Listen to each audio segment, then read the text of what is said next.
It's Tuesday. Actually, it's Monday for me, but it's Tuesday for you. And as you can see, we've changed the background. Things were getting darker and darker and gloomier and gloomier. And we have some media, I was going to say critics, but media folk out there who are suggesting that we brighten things up a little. And I agree. Just remember, this is Josh Squires and the Interns doing all of this. It sounds like a band, Josh Squires and the Interns. And once again, we want to reach out to you and tell you that we love you, we miss you. Gabe and I find it terribly surreal preaching in an empty church. We're continuing to adjust things as we go on, and my fear is that we may be in this for longer than we think. And so we're trying to make some adjustments to the liturgy on Sunday morning and Sunday evening, trying to decide what is best in terms of social distancing and what that looks like when we have several people singing together and breathing out, and the paranoia gets very real. So we want to encourage you to trust in the Lord, to pray especially. Deeply concerned about the whole matter of prayer, and we are attempting something this week. We'll let you know as soon as we can when the logistics of all of that, but we're going to try and possibly do an online prayer meeting, perhaps in small groups. And as the Lord's people, we believe in prayer. We believe in a sovereign God who hears and answers prayer. And right now, as the entire world has been humbled, we need to beseech the God of heaven to bring this to a speedy close. One of my dearest friends in all the world lives in Northern Ireland.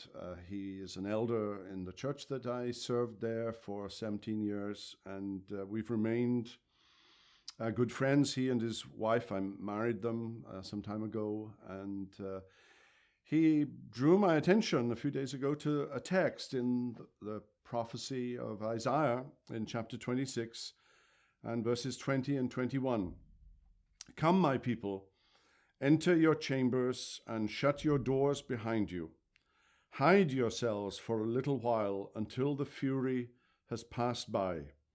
For behold, the Lord is coming out from his place to punish the inhabitants of the earth for their iniquity. And the earth will disclose the blood shed on it and will no more cover its slain. And this is Isaiah speaking in the 8th century, prophesying about future events and the coming of Babylon in particular, and eventually the Persian kingdom, and the mention of Cyrus, of course, in the 44th and 45th chapters, which was over 200 years in Isaiah's future. And he's seeing the judgment of God and how God's people, this is an image, of course, but God's people were to run into their houses and close the doors, a little like the Passover imagery when the fury of God passed over. And it was the shelter in the Passover, it was the shelter of the blood that was sprinkled on the lintels of the doorposts that ensured the safety of God's people. Well, none of us are assured that we won't catch this virus, and none of us are assured that we would survive it even if we did catch it, but we are assured that the Lord is in complete and total control. And I want to urge you to stay calm and to be much in prayer. And I was reminded that in 1865, First Presbyterian was unable to send delegates to the presbytery because the railroads had been destroyed by the North. This was, of course, during the time of the Civil War. And the annual report for that year states that members of the First Presbyterian Church in Columbia bore their, and I'm quoting, terrible afflictions with patience, fortitude, and uncomplaining submission. God has not forsaken them to despair, nor given them up to rebellion in the midst of their great distress.